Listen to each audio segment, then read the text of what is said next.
Hi friend, this is Bipin. Welcome to Guruji maker. आशा करते हैं आप लोग बहुत अच्छे होंगे। तो फ्रेंड, जैसा कि हमने आपसे कल कहा था कि हम एमपी टेट की एक श्रृंखला स्टार्ट करेंगे प्रश्नों की, जहां पे धुआंधार प्रश्नों की एकदम समझ लिए बारिश होने वाली है।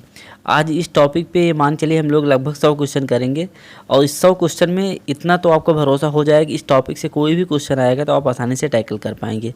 और क्वेश्चन करने का तरीका हमारा वही रहेगा कि हम समझेंगे कि गलत हुआ तो क्यों गलत हुआ, और सही हुआ तो क्यों सही हुआ। और जो भी छोटे मोटे यहाँ पे थ्योरी आएंगी उसको हम लोग डिस्कस कर लेंगे, ताकि हमारा थ्योरी पोर्शन भी आसानी से कंप्लीट हो जाए। तो चलते हैं बिना बकवास किए हुए पहले क्वेश्चन पे।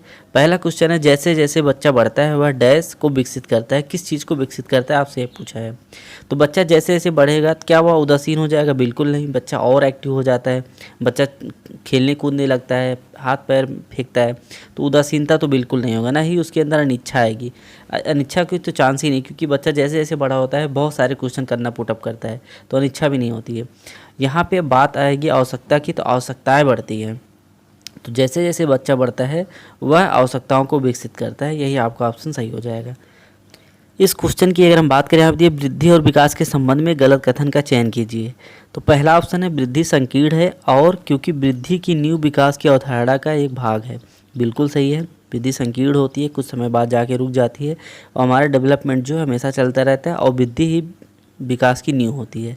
दूसरे ऑप्शन की अगर हम बात करें यहाँ पे, तो दिया है कि वृद्धि की तुलना में विकास अधिक व्यापक है। बिल्कुल, वृद्धि कुछ समय बाद रुक जाती है और व्यापक विकास जो हमारा व्यापक रूप से जीवन पर्यंत चलता रहता है, या हम कह समझते हैं हमारे मरने तक चलता रहता है। तीसरे ऑप्शन की अगर हम बात करें, यहाँ पे दिया वृद्धि अंग और परिणामी परिवर्तनों को संदर्भित करता है। बिल्कुल सही है। वृद्धि जो है हमारे अंग, जैसे हमारा हाथ पैर कितना बढ़ रहा है, या हम कितने लंबे हो गए, हमारे बाल कितने बड़े हैं, ये सब चीज़ों को दिखाता है। तो अंग परिवर्तन को संदर्भित करता है। चौथे ऑप्शन की अगर हम बात करें, यहाँ दिया किशोरावस्था के बाद वृद्धि जारी रहती है और तेज़ी से होती है। ऐसा नहीं है। किशोरावस्था के बाद वृद्धि जारी रहती है लेकिन तेज़ी से नहीं होती है। और ये मान चलिए किशोरावस्था तक वृद्धि हमारी लगभग रुक जाती है। 18 से 20 साल तक हो जाते जाते हमारी वृद्धि, जितनी हमारी हाइट है लगभग उतनी पे रुक जाती है। अगर वृद्धि ना रुके तो हम 5 या 6 फुट की बजाय 7, 8, 9, 10 फुट ऐसे बढ़ते चले जाएंगे। तो ये ऑप्शन बिल्कुल गलत हो जाएगा, इसलिए यही आपका ऑप्शन सही हो जाएगा, ऑप्शन डी, क्योंकि इसमें पूछा था कि कौन सा गलत कथन है। अब हम चलते हैं अगले क्वेश्चन पे। दिया है कि निम्नलिखित में से एक सूक्ष्म गतिक कौशल का दृष्टांत है। तो सूक्ष्म गतिक कौशल, तो अगर हम बात करें यहाँ पे, सूक्ष्म गतिक कौशल को बोलते हैं फाइन मोटर स्किल, और दूसरा होता है gross motor skill. Fine motor skill में हमारे छोटी मसल काम करती हैं, और ग्रास मोटर स्किल में हमारे बड़ी मसल काम करती हैं। तो ऑप्शन के हिसाब से आप खुद ही पता पा जाएंगे कि यहाँ पे छोटी मसल का यूज हो रहा है, बड़ी मसल का यूज हो रहा है। तो चढ़ाई करने में आप खुद ही समझ लीजिए बड़ी मसल का यूज होगा, क्योंकि जैसे जैसे हम चढ़ेंगे तो हमारा हाथ पैर ये सब पूरी बॉडी इन्वॉल्व होगी। तो यहाँ बड़ी मसल की यूज हो रहा है, तो ये ऑप्शन गलत हो जाएगा। चलना की बात करें तो यहाँ भी बड़ी मसल का यूज होता है। कूदना की बात करें यहाँ भी होता है, लेकिन लेखन में हमारी छोटी मसल का यूज होता है। छोटी मसल का मतलब उंगलियों का यूज हो रहा है, तो छोटे छोटे मसल्स वहाँ पे काम करते हैं। इसको सूक्ष्म गतिक कौशल बोलते हैं। तो ये हमारा यही ऑप्शन हमारा सही हो जाए, क्योंकि यहाँ पे दो तरह का, एक ग्रास मोटर स्किल होता है, एक फाइन मोटर स्किल होता है। फाइन में छोटी मसल होती है और ग्रास में बड़ी मसल यूज होती है। तो यहाँ पे आपका ऑप्शन सी बिल्कुल राइट आंसर हो जाएगा। चौथे क्वेश्चन की तरफ अगर हम देखें, तो एक बच्चे की वृद्धि निम्नलिखित में से संदर्भित करती है। किस चीज़ को संदर्भित करती है? वृद्धि की बात हो रही है। पहला है गुणात्मक परिवर्तन। गुणात्मक परिवर्तन विकास को दर्शाता है, क्योंकि उसमें पूरा ओवरऑल डेवलपमेंट देखा जाता है। तो ये ऑप्शन आपका गलत हो जाएगा। अपने साथ एक एकात्मकता प्राप्त करना है, बिल्कुल गलत है। एकात्मकता प्राप्त करना दूसरी चीज़ है, यहाँ परिपक्वता की बात आ जाएगी, तो ये भी ऑप्शन गलत हो जाएगा। पर्याप्त पोषण लेना भी दूसरी चीज़ है। यहाँ पे शारीरिक परिवर्तन, क्योंकि वृद्धि की बात हो रही है, और वृद्धि में शारीरिक परिवर्तन कितना हुआ है इसके बारे में दर्शाया जाता है। एक तरह से अगर हम कहें तो वृद्धि को मापा जा सकता है कि कितनी हमारी वृद्धि हुई है। ठीक है, तो यहाँ पे शारीरिक परिवर्तन आपका सही आंसर हो जाएगा। अब चलते हैं हम अगले क्वेश्चन पे। इस क्वेश्चन की बात करें, डैश बाहरी कारक हैं जो वृद्धि और विकास को प्रभावित करते हैं। तो पहला है सामाजिक कारक, दूसरा अनुवांशिक, तीसरा बुद्धि, और चौथा है हमारे यहाँ पे उपरोक्त सभी। तो बाहरी कारक की अगर हम बात करें तो यहाँ पे आनुवंशिकता तो होगा नहीं, क्योंकि ये इंटरनल कारक है, और वृद्धि भी इंटरनल कारक है। तो यहाँ पे सामाजिक आपका ऑप्शन सही हो जाएगा। तो पहला ऑप्शन आपका बिल्कुल सही है। अब चलते हैं हम अगले क्वेश्चन पे। इस क्वेश्चन की बात अगर हम करें तो यहाँ पे दिया है, एक बालक अपने हाथ को फिर उंगलियों को तथा फिर हाथ और उसकी उंगलियों के साथ चलाना सीखता है। यह उदाहरण वृद्धि और विकास के किस सिद्धांत को दर्शाता है? तो यहाँ पे अगर हम बात करें तो बच्चा जो है निरंतरता के सिद्धांत को दर्शाता है। तो ये ऑप्शन निरंतर, पहला ऑप्शन है निरंतरता का सिद्धांत, दूसरा है एकीकरण का सिद्धांत, तीसरा है सामान्य से विशेष की ओर। तो अब हम देखते हैं निरंतरता का सिद्धांत अगर हम बात करें तो जो लगातार चलने वाली प्रक्रिया है, जैसे हमारा बुद्धि हो गया, बुद्धि जो है ये निरंतर बढ़ती रहती है। तो ये तो होगा नहीं क्योंकि यहाँ पे क्रमबद्धता की बात हो रही है। एकीकरण का सिद्धांत मतलब सब कुछ समाहित हो जाए, ये भी नहीं है। समान से विशेष का सिद्धांत, यही आपका ऑप्शन सी सही हो जाएगा। अब समान से विशेष का मतलब हो गया बच्चा पहले जो है हाथ चलाना सीखता है फिर उंगली, वैसे भी देखेंगे बच्चा पहले हाथ फेंकता है फिर उंगलियों पे उसका कंट्रोल होता है। ठीक है, बच्चा चलना सीख जाएगा, कूदना सीख जाएगा, लेकिन चावल एक उठा नहीं सकता है।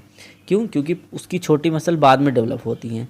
और ये किस तरह का सिद्धांत है? समान से विशेष तरह का सिद्धांत है। तो ऑप्शन सी आपका यहाँ पे सही हो जाएगा। अब चलते हैं हम अगले क्वेश्चन पे। अगले इस क्वेश्चन की हम अगर बात करें, यहाँ पे दिया निम्नलिखित में से किस सिद्धांत की व्याख्या करता है? एक उदाहरण दिया है, एक बच्ची चलने से पहले खड़ा होना सीखती है और बोलने से पहले बड़बड़ाना सीखती है। तो आपको इसमें बताना है कि किस तरह का यह सिद्धांत है। तो पहला है विकास क्रमबद्ध होता है, बिल्कुल सही है, विकास क्रमबद्ध होता है। क्योंकि अब इसमें यही सिद्धांत आपका सही भी हो जाएगा। ऐसा कि इसलिए क्योंकि इसमें कहा है कि बच्चा पहले चलने से पहले खड़ा होना सीखता है, पहले बच्चा खड़ा होगा तब चलना सीखेगा। ऐसा आपने कभी नहीं देखा कि बच्चा पहले डायरेक्ट चलना शुरू कर दे फिर बाद में खड़ा हो, या बच्चा पहले बोलना शुरू कर दे फिर बाद में बड़बड़ाना शुरू करे। तो ये क्रमबद्धता का सिद्धांत है एक तरह से। तो विकास क्रमबद्ध होता है, आपका ये ऑप्शन सही हो जाएगा। और देख ले हम क्या क्या नहीं हो सकता इसमें। ऑप्शन बी की अगर हम बात करें यहाँ पे, तो विकास का क्रम सिर से पैरों की तरफ होता है। ये बिल्कुल नहीं है, ये हम लोग जो पढ़ेंगे शीर्षाभिमुख होता है, ये नहीं है। तो आपका ये ऑप्शन गलत हो जाएगा। विकास अवस्थित होता है, अव्यवस्थित होता है, ऐसा नहीं, विकास व्यवस्थित होता है, तो ये भी गलत हो गया। विकास केंद्र से हाथ और पैर की ओर होता है, ये भी गलत है। तो आपका ऑप्शन हो जाएगा पहला, यहाँ पे विकास क्रमबद्ध होता है।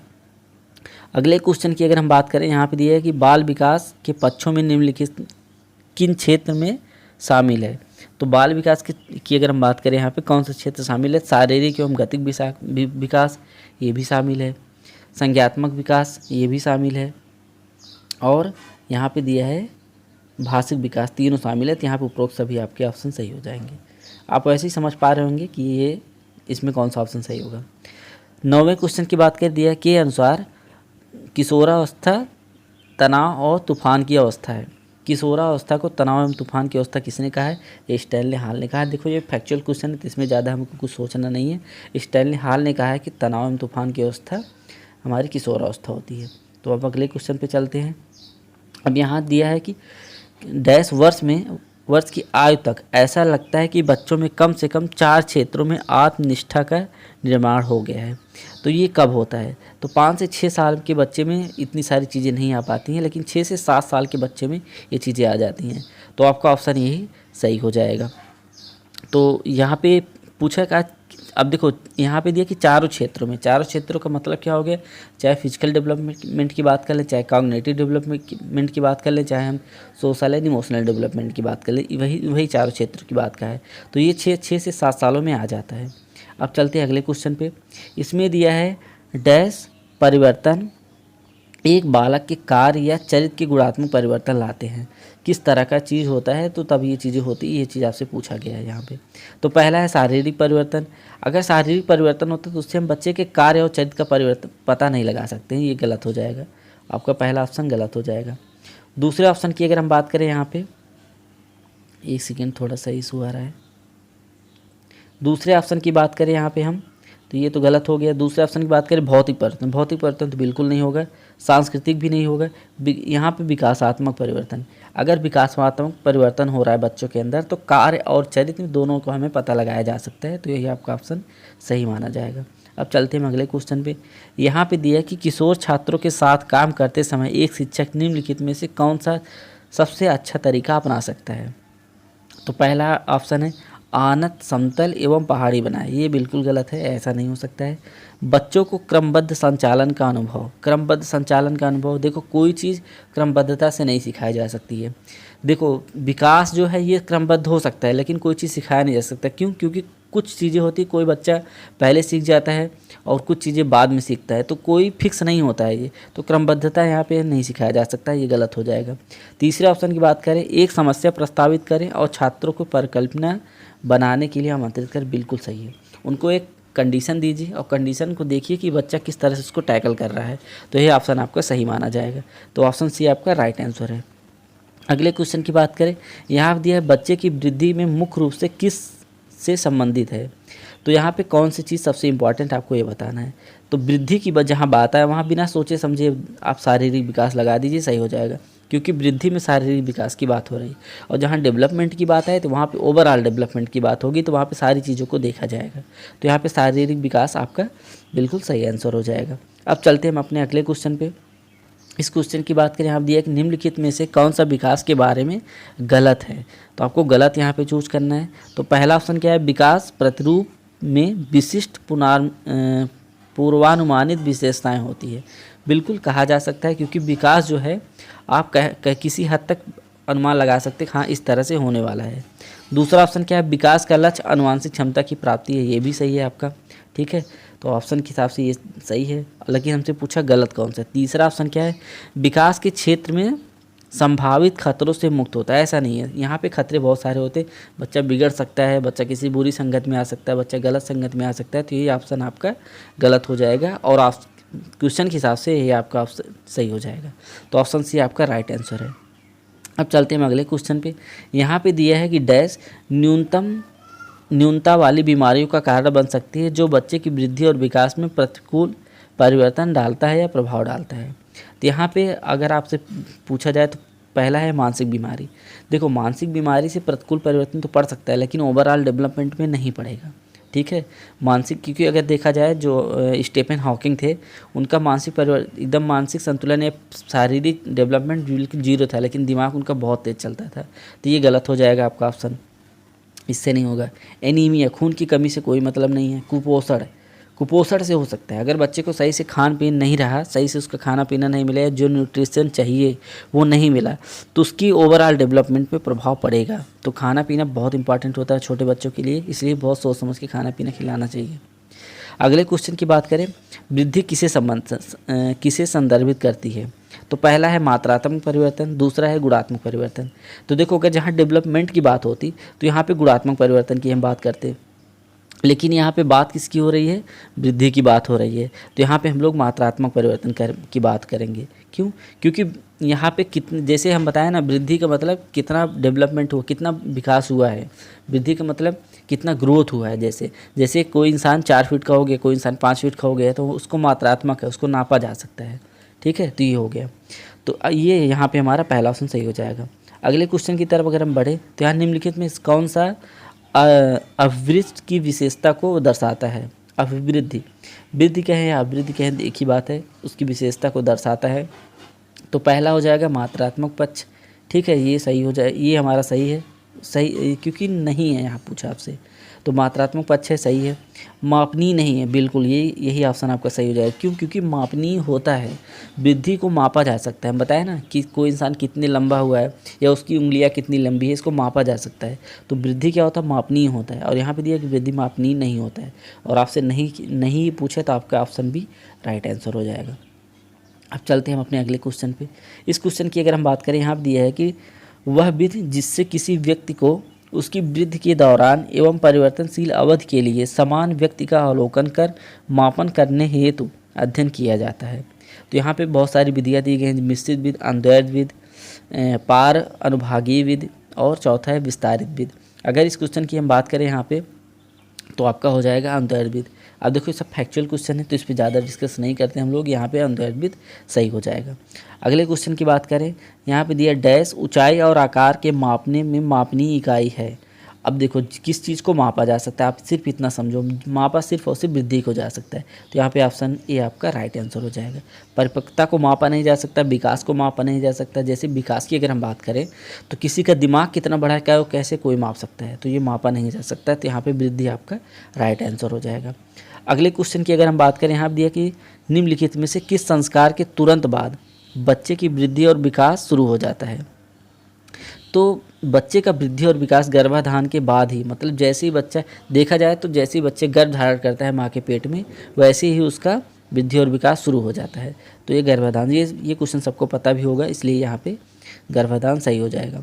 अब हम अगले क्वेश्चन की तरफ अगर बढ़ें तो यहाँ पे दिया है मात्रात्मक व्यक्तिगत क्षमता रूपी प्रक्रिया को कहा जाता है। अब जहाँ मात्रात्मक बात आ जाए, जहाँ पे मात्रात्मक, वहाँ पे हम आपको बताएं कि वृद्धि ऑप्शन आपका सही होगा। यहाँ पे ऑप्शन बी आपका सही हो जाएगा, क्योंकि मात्रा कितनी है ये दर्शाया जा रहा है कि मात्रा का मतलब मापा उसको जा सकता है कि नहीं, बस इसका मतलब ही है।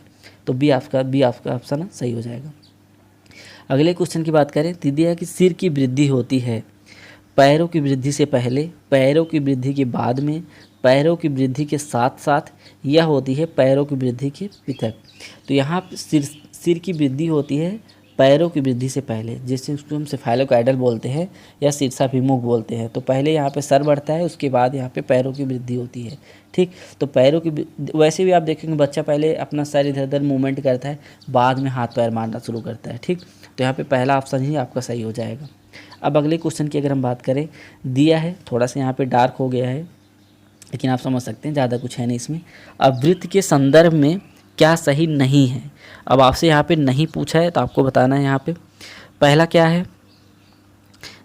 अप्रेरणा है, दूसरा अधिगम है, तीसरा विकास है और चौथा क्या है, वृद्धि। तो आप खुद ही समझ जाइए, वृद्धि जो है सतत प्रक्रिया नहीं है। अधिगम, अभिप्रेरणा और विकास ये सब हमेशा चलते, लेकिन वृद्धि एक समय पे जाके रुक जाएगी। ये मान चलिए आप 18 से 20 साल के जैसे होंगे, आपकी वृद्धि रुक जाएगी। अगर वृद्धि नहीं रुकेगी, हम बताएं ना, आपकी हाइट पता चले 15 फीट हो जाए, तो इसलिए वृद्धि रुक जाती है। तो यहाँ पे ऑप्शन डी आपका राइट आंसर हो जाएगा। अब अगर हम बात करें अगले क्वेश्चन की, अवृद्धि के संदर्भ में कौन सा सही नहीं है। ठीक है, तो अवृद्धि के संदर्भ में कौन सा सही नहीं है, तो पहला ऑप्शन यहाँ पे आपका हो जाएगा, अवृद्धि शारीरिक होती है, अवृद्धि मात्रात्मक होती है, अवृद्धि मापनीय होती है, अवृद्धि जीवन पर्यंत चलने वाली प्रक्रिया होती है। अब नहीं पूछा है आपसे तो आप सीधा आप मान के चलिए, यहाँ पे आपका अवृद्धि जो है जीवन पर्यंत चलने वाली प्रक्रिया है। वृद्धि जीवन पर्यंत चलने वाली प्रक्रिया नहीं होती है, ये कुछ समय तक होती है, मात्रात्मक होती है, ये शारीरिक होती है, ये मापनीय होती है, लेकिन ये जीवन पर्यंत चलने वाली प्रक्रिया नहीं होती है। तो आपका चौथा ऑप्शन यहाँ पे बिल्कुल सही हो जाएगा। अब इस क्वेश्चन में दिया है कि डैश में गर्भधारण से मृत्यु तक के व्यवहार में परिवर्तन का अध्ययन शामिल है। तो पहला ऑप्शन की अगर हम बात करें तो यहाँ पे दिया है वृद्धावस्था का अध्ययन, ये बिल्कुल गलत हो जाएगा, क्योंकि यहाँ गर्भधारण से लेकर मृत्यु तक की बात हो रही है। दूसरे ऑप्शन की बात करें तो मृत्यु का वैज्ञानिक अध्ययन, ये भी गलत हो जाएगा। तीसरा क्या है, विकास मूलन मनोविज्ञान, यही सही हो जाएगा। विकास जो है ओवरऑल डेवलपमेंट, मतलब ये हमेशा चलता रहता है। तो यहाँ पे ऑप्शन सी आपका सही हो जाएगा। सामाजिक मनोविज्ञान भी एक समय पे जाके रुक जाता है। ठीक है, तो ये यहाँ पे आपका ऑप्शन सी बिल्कुल सही हो जाएगा। अब चलते हैं अगले क्वेश्चन पे। यहाँ पे अगर हम बात करें विकास डैश तक जारी रहता है, तो विकास जो हमारा मृत्यु तक जारी रहता है। अगर वृद्धि की बात करें तो किशोरावस्था तक जारी रहता है या वयस्कता तक जारी रहता है, लेकिन विकास की अगर हम बात करें तो ये मृत्यु तक जारी रहता है। तो ऑप्शन सी आपका राइट आंसर है। ये सब बहुत आसान क्वेश्चन है। अब अगले क्वेश्चन की बात करें, अनूपा ने 11 महीने की उम्र में पहला शब्द बोला और 2 साल की उम्र में अपनी गुड़िया के साथ अकेले खेलने लगी। विकास के इस कार्यक्रमों को क्या कहा जा सकता है। तो यहाँ पे अगर हम बात करें तो पहले ऑप्शन की अगर हम बात करें सीखने के चरण, तो सीखने का चरण तो है ही, लेकिन इसके में थोड़ा सा और देख सकते हैं हम, चरणबद्ध विकास तो हो ही रहा है। विकास के चरण, ये भी विकास के चरण। विकासात्मक मील के पत्थर, ये सही हो जाएगा, क्योंकि बच्चा अनूपा जो है एक क्रमबद्धता से हर चीज़ को देख रही है। तो यहाँ पे विकासात्मक हो जाएगा, क्योंकि उसका विकास हो रहा है। यहाँ पे वृद्धि की बात यहाँ पे नहीं हो रही। तो सीखने का चरण और ये चरणबद्ध विकास है और विकास के चरण, ये अलग चीज़ें हैं। लेकिन यहाँ पे विकासात्मक मील के पत्थर मतलब यहाँ पे उसका ओवरऑल डेवलपमेंट हो रहा है। तो यहाँ पे चौथा ऑप्शन आपका सही हो जाएगा। अगले क्वेश्चन की अगर हम बात करें यहाँ पे तो दिया है कि मानव विकास में शामिल है। पहला शामिल है सामाजिक आयाम, बिल्कुल सही है। दूसरा राजनीतिक आयाम, ये भी सही है। विकास की बात हो रही है तो यहाँ पे दोनों चीज़ सही होंगी। आर्थिक आयाम भी सही होगा, तो यहाँ पे उपरोक्त सभी आपका सही आंसर हो जाएगा। अब हम चलते हैं अपने अगले क्वेश्चन पे। इस क्वेश्चन की अगर हम बात करें, यहाँ पे दिया है कि विकास की प्रक्रिया में बच्चे केवल शाब्दिक अर्थों में सोचने में सक्षम होने पर ही अमूर्त रूप से सोचने में सक्षम होते हैं। यह दर्शाता है कि विकास एक कौन सी प्रक्रिया है। तो अगर इस क्वेश्चन की अगर हम बात करें यहाँ पे, तो पहला क्या है अमूर्त प्रक्रिया, दूसरा क्रमिक प्रक्रिया। अब देखो जहाँ पे सब शाब्दिक रूप की बात आ जाए तो वहाँ पे हमारा क्रमिक प्रक्रिया हो जाता है, क्योंकि पहले वो सोच समझ के तब बोल रहा है, तो ये क्रम के हिसाब से सारी चीज़ें हो रही है, तो यहाँ पे क्रमिक प्रक्रिया हो जाएगी। भिन्न प्रक्रिया जैसी कोई प्रक्रिया नहीं होती तो ये गलत हो जाएगा। जैविक प्रक्रिया भी नहीं होगा, जैविक प्रक्रिया का मतलब कितना बढ़ रहा है कितना घट रहा है ये है। अमूर्त प्रक्रिया का मतलब किसी चीज़ को देख के उसके बारे में बताना, लेकिन ऐसा है नहीं, बच्चा सोच समझ के फिर वो बोल पा रहा है, तो यहाँ पे क्रमिक प्रक्रिया, ऑप्शन बी आपका राइट आंसर हो जाएगा। अगले क्वेश्चन की अगर हम बात करें, यहाँ पे दिया है कि निम्न में से पर्यावरण के 3 प्रकार में से कौन सा नहीं है जो मानव विकास के बाहरी कारणों को प्रभावित करता है। तो पहला कारक क्या है, प्राकृतिक कारण प्रभावित करता है, ये ऑप्शन सही हो जाएगा, आपसे नहीं पूछा है। दूसरा क्या है, सामाजिक कारण, ये भी हो जाएगा। सांस्कृतिक पर्यावरण, ये भी हो जाएगा। राजनीतिक से कोई लेना देना नहीं, क्योंकि सब लोग राजनीति में नहीं जाते हैं, तो ये ऑप्शन आपका गलत हो जाएगा, और नहीं पूछा है तो ऑप्शन सी आपका राइट आंसर हो जाएगा। अगले क्वेश्चन की अगर हम बात करें, दिए निम्नलिखित में से कौन सा एक विकल्प सूक्ष्म गत्यात्मक कौशल का उदाहरण है। अब सूक्ष्म गत्यात्मक कौशल का मतलब हम बताए थे ना आपको, फाइन मोटर स्किल और ग्रास मोटर स्किल। सूक्ष्म गत्यात्मक कौशल का मतलब जहाँ पे छोटी मसल्स का यूज हो रहा है, बस आपको यही ढूंढना है। तो लिखने में ही छोटी मसल का यूज हो रहा है, तो आपका ऑप्शन सही हो जाएगा। कूदने, तैरने और दौड़ने में, इन तीनों में आपका बड़ी मसल का यूज होगा, इसलिए ये हमारा ग्रास मोटर स्किल हो जाएगी, ये गलत है। और विकल्प पूछा हमसे सूक्ष्म गत्यात्मक कौशल, तो यहाँ पे लिखना आपका सही आंसर हो जाएगा, तो आपका पहला आंसर सही है। अगले क्वेश्चन की अगर हम बात करें, यहाँ दिए विकास किस अवस्था से प्रारंभ होता है। तो विकास किस अवस्था से प्रारंभ होता है, प्रारंभिक बचपन की अवस्था से, जन्मपूर्ण अवस्था से, मध्य बचपन की अवस्था से, या शैशवावस्था से। तो इस क्वेश्चन की अगर हम बात करें तो जन्मपूर्ण अवस्था, जैसे ही गर्भधान लेता है, मतलब माँ के पेट में बच्चा आ जाता है, उसी समय से उसका विकास जो है आरंभ हो जाता है, तो यहाँ पे आपका ऑप्शन बी सही हो जाएगा। आप ऐसे ही समझ सकते हैं, प्रारंभिक बचपन से उसका विकास थोड़ी आरंभ होगा, ना ही शैशवावस्था मतलब 2 से 6 साल की अवस्था में उसका विकास थोड़ी आरंभ होगा। विकास पैदा होते ही या पेट में आते ही बच्चे का विकास शुरू हो जाता है। पहले 1 इंच का होगा, फिर थोड़ा बढ़ेगा, फिर दिमाग आएगा, फिर पेट, मतलब बहुत सारी चीज़ें हैं, तो वो जन्मपूर्ण अवस्था से ही आ जाता है। तो अगले क्वेश्चन की बात करें, निम्नलिखित में से कौन सा विकास सही है। पहला यहाँ पे दिया है कि वृद्धि और विकास दोनों का एक ही अर्थ है, ये बिल्कुल गलत है। वृद्धि और विकास दोनों अलग अलग चीज़ हैं, तो हमारा पहला ऑप्शन गलत हो जाएगा, पहला स्टेटमेंट। दूसरा स्टेटमेंट की बात करें, आप दिए वृद्धि विकास है लेकिन विकास वृद्धि नहीं है, ये सही है, ये हमारा बिल्कुल सही हो जाएगा। विकास वृद्धि है लेकिन वृद्धि विकास नहीं है, ये गलत हो जाएगा, तो यहाँ पे ऑप्शन बी आपका राइट आंसर हो जाएगा। 2 ऑप्शन आपकी गलत हैं, ऑप्शन बी सही हो जाएगा, क्योंकि वृद्धि जो है विकास है, लेकिन विकास जो है वृद्धि नहीं है, ठीक है। अगले क्वेश्चन की बात करें, यहाँ पे दिया है अवधारणाओं का विकास मुख्य रूप से किसका हिस्सा होता है। तो अगर यहाँ पे देखा जाए, शारीरिक अवधारणा बनाना, देखो अवधारणा बनाना मतलब किसी की इमेज बनाना, कहते नहीं कि हम उनके किसी के प्रति अपने दिमाग में इमेज बना चुके हैं, तो यहाँ पे सीधा सीधा बौद्धिक विकास को दर्शाता है, तो बौद्धिक विकास हो जाएगा। अवधारणा कहाँ बना सकते हैं, बौद्धिक विकास के थ्रू बना सकते हैं। अगले क्वेश्चन की बात करें, मानव मन की अवधारणा का विकास डैश होता है, मानव मन की विकास, ठीक। तो यहाँ पे अगर हम बात करें तो पहला क्या होता है, मंद।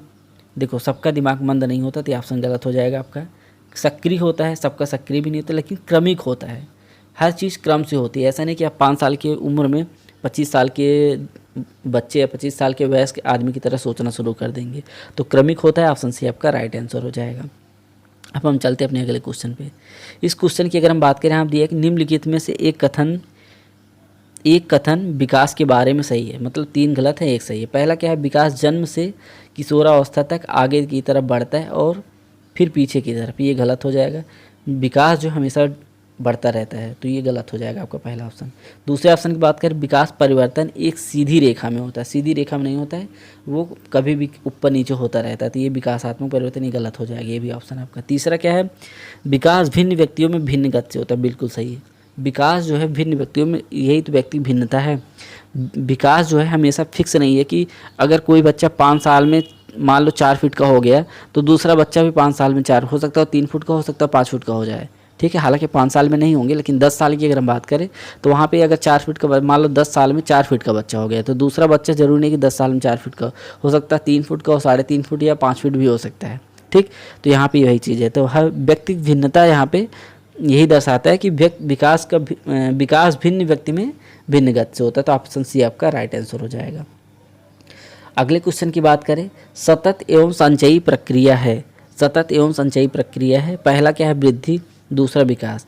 सतत जहाँ पे आ जाए मतलब लगातार, तो वहाँ पे विकास की बात होगी। डेवलपमेंट हमेशा चलता रहता है, तो सतत एवं संचयी प्रक्रिया यही हो जाएगा। दूसरा ऑप्शन क्या है, मानव विकास है।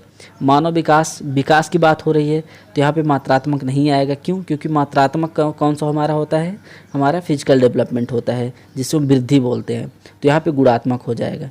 ठीक, तो यहाँ पे गुणात्मक, मानव विकास जो है गुणात्मक होता है। अगर यहाँ मानव वृद्धि का होता है तो मात्रात्मक की बात हम करते हैं यहाँ पे। अब चलते हैं हम अगले क्वेश्चन पे। इस क्वेश्चन की बात करें तो विकास डैश होता है। विकास शैशवावस्था से किशोरावस्था तक वृद्धि की प्रक्रिया है। दूसरा ऑप्शन की अगर हम यहाँ पे बात करें तो वह प्रक्रिया जिसके द्वारा एक जीव बढ़ता है और अपने जीवन काल तक बदलता रहता है। यही सही हो जाएगा आपका ऑप्शन, क्योंकि विकास की बात हो रही है। पैदा होता है, पैदा होने के बाद उसकी सारी चीज़ें बदलती रहती हैं और मरने तक वो चीज़ें बदलती रहती है। हमेशा जैसे आप 18 साल की उम्र में हैं वैसे 28 साल की उम्र में नहीं रहेंगे, वो चीज़ें बदलती रहती हैं। तो यही आपका ऑप्शन सही हो जाएगा। अब चलते हैं हम अगले क्वेश्चन पे। यहाँ पे दिया निम्नलिखित में से कौन सा कथन विकास की विशेषताओं को बताता है। पहला क्या है, मानव विकास एक क्रमबद्ध तरीके से आगे बढ़ता है। सही है, क्रमबद्ध तरीके से आगे बढ़ता है। दूसरे ऑप्शन की बात करें, मानव विकास में शारीरिक, संज्ञानात्मक, भाषात्मक, व्यक्तिगत और सामाजिक विकास शामिल है। तीसरे की बात करें, मानव विकास सभी व्यक्तियों में समान दर से होता है। ये गलत हो जाएगा आपका ऑप्शन, सभी व्यक्तियों में समान दर से नहीं होता है। मानव विकास धीरे धीरे आमतौर पर एक लंबी अवधि में होता है। तो विकास जो है एक लंबी अवधि में होता है, ये बिल्कुल सही है। अब यहाँ पे ऑप्शन की अगर हम बात करें कौन सा ऑप्शन सही है, तो यहाँ पे हमारा पहला सही है। उसके बाद देखा जाए तो बी भी हमारा सही है और डी सही है, सी नहीं सही है। मानव विकास समान दर से होता है, ऐसा नहीं, मानव विकास भिन्न भिन्न होता है। हर एक व्यक्ति का विकास जो है भिन्न तरीके से होता है। तो यहाँ पर इस तरह से देखा जाए तो ऑप्शन सी आपका राइट आंसर हो जाएगा। अब चलते हैं हम अगले क्वेश्चन पे। इस क्वेश्चन की बात करें, यहाँ पर कि जब विकास के किसी क्षेत्र विशेष में बालक की क्षमता कम होती है तो उसका मतलब क्या है, यहाँ पे पूछा है। तो पहला क्या है, वह उसके सर्वांगीण विकास को प्रभावित नहीं करता। ऐसा नहीं, सर्वांगीण विकास को प्रभावित करेगा। अगर कहीं क्षमता कम हुई तो उसका सर्वांगीण विकास जो है वो रुकेगा या उससे प्रभावित होगा। दूसरा ऑप्शन क्या है, इसका अर्थ विकास के किसी क्षेत्र से कोई विलंब नहीं है। ऐसा नहीं है, विलंब होता है। अगर कहीं क्षमता कम हुई तो उसके सर्वांगीण विकास में कमी आएगी। तीसरा प्रभाव क्या है, विकास के सभी क्षेत्र में उसका प्रभाव पड़ेगा। बिल्कुल सही, विकास के हर क्षेत्र पे उसका प्रभाव पड़ेगा। अगर किसी क्षमता में उसकी कमी है, मान लो हम आपको एग्जांपल अगर बताएं तो किसी का हाथ कट जाए तो उसका कहीं न कहीं बहुत सारी चीज़ों में उसका जो है क्षमता में कमी हुई और उसका बहुत सारे क्षेत्रों पर प्रभाव पड़ेगा। दोनों हाथ कट जाए तो काम नहीं कर पाएगा, दूसरे के ऊपर डिपेंडेंसी हो जाएगी, बहुत सारी चीज़ें हैं। तो विकास सभी क्षेत्रों में उसका समान प्रभाव पड़ता है। तो आपका ऑप्शन सी आपका राइट आंसर हो जाएगा। अगले क्वेश्चन की बात करें, यहाँ पर दिया कि बच्चों में व्यक्तिगत सर्वांगीण विकास सभी सार्थक होता है जब वे सर्वांगीण विकास तब होता है जब वे, तो इसमें अगर हम बात करें तो पहला ऑप्शन क्या है, शारीरिक रूप से स्वस्थ हों। बिल्कुल सही, शारीरिक रूप से स्वस्थ होंगे तभी सर्वांगीण विकास होगा। भावनात्मक रूप से स्थिर हों, ये भी सही है। अपनी ताकत से पूरी तरह परिचित हो, बिल्कुल सही है। तो यहाँ पे उपरोक्त सभी आपके सही आंसर हो जाएंगे, क्योंकि सर्वांगीण विकास की बात हो रही है तो यहाँ पे हम सारी चीज़ों को देखेंगे। अगले क्वेश्चन की बात करें, यहाँ पर दिया निम्नलिखित में से सूची में से बाल विकास के गुणात्मक परिवर्तन की पहचान करें। अब गुणात्मक परिवर्तन की अगर हम बात करें यहाँ पे तो कौन सा होगा, पहला क्या है वजन, ऐसा नहीं, गुणात्मक नहीं होगा। बाल, ये भी गुणात्मक नहीं, ये मात्रात्मक है। दांत, ये भी मात्रात्मक है। दृष्टि जो हमारी है, यही आपका ऑप्शन सही हो जाएगा। दृष्टि जो है हमारी, ये हमारी गुणात्मक हो सकती है, क्योंकि हम इसके बहुत सारे पहलू यहाँ पे रख सकते हैं। तो दृष्टि हमारा यहाँ पे आपका सही आंसर हो जाएगा। अब इसकी बात करें यहाँ पे बाल विकास में डैश क्या चीज़ें हैं वो आपसे पूछा है। पहला क्या है, प्रक्रिया पे जोर दिया जाता है। प्रक्रिया पे जोर नहीं दिया जाता है, क्योंकि चीज़ों को समान चलने दिया जाता है और जहाँ कमी होती है वहाँ पे हेल्प किया जाता है, तो ये गलत हो जाएगा। दूसरा क्या है, बाल विकास में पर्यावरण और अनुभव की भूमिका पर जोर दिया जाता है। ऐसा नहीं, पर्यावरण से कोई मतलब नहीं यहाँ पे। और तीसरा ऑप्शन है, यह गर्भाधान से किशोरावस्था तक का अध्ययन है, यही सही हो जाएगा। बाल विकास जो होता है वो गर्भाधान से किशोरावस्था तक के अध्ययन को बाल विकास कहते हैं। यही ऑप्शन आपका सही हो जाएगा। तो ऑप्शन सी आपका राइट आंसर है। अब चलते हैं अगले क्वेश्चन पे। यहाँ पे दिया है बालकों में व्यक्तिगत विकास, इसकी अगर हम बात करें यहाँ पे तो कौन सा ऑप्शन सही होगा। पहला ऑप्शन है, व्यक्तिगत विकास के लिए विकासात्मक प्रतिमानों को उद्धृत करके सटीकता से व पूर्ण रूप से पूर्वानुमान लगाया जा सकता है।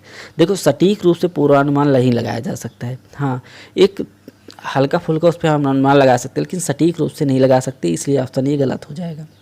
दूसरे ऑप्शन की बात करें तो बालकों में व्यक्तिगत विकास के लिए पूर्वानुमान बिल्कुल नहीं लगाया जा सकता। ऐसा नहीं, बिल्कुल नहीं, थोड़ा बहुत लगाया जा सकता है, तो ये भी गलत हो गया।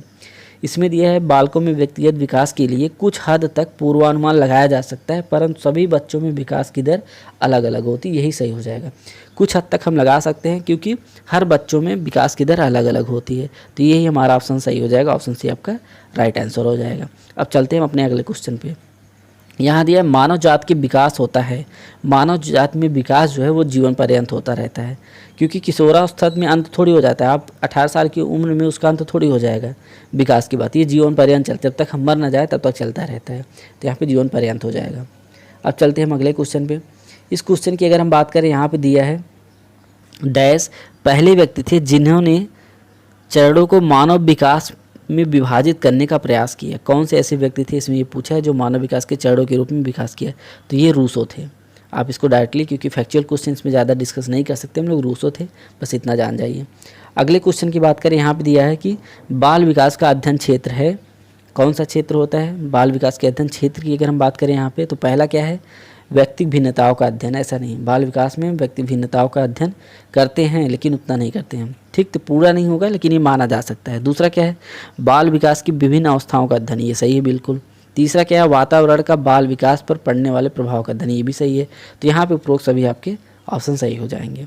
अब चलते हैं हम 50वें क्वेश्चन पे, और आज का है हमारा आखिरी क्वेश्चन रहेगा, क्योंकि क्वेश्चन बहुत सारे हैं। अभी देखिए यहाँ पे 51, 52 और आपको हम और दिखाएं तो बहुत सारे क्वेश्चन हैं, तो इसका एक सेकेंड पार्ट आएगा जहाँ पे हम लोग सारे क्वेश्चन को डिस्कस करेंगे। आज हम लोग मात्र 50 क्वेश्चन पे डिस्कस करेंगे।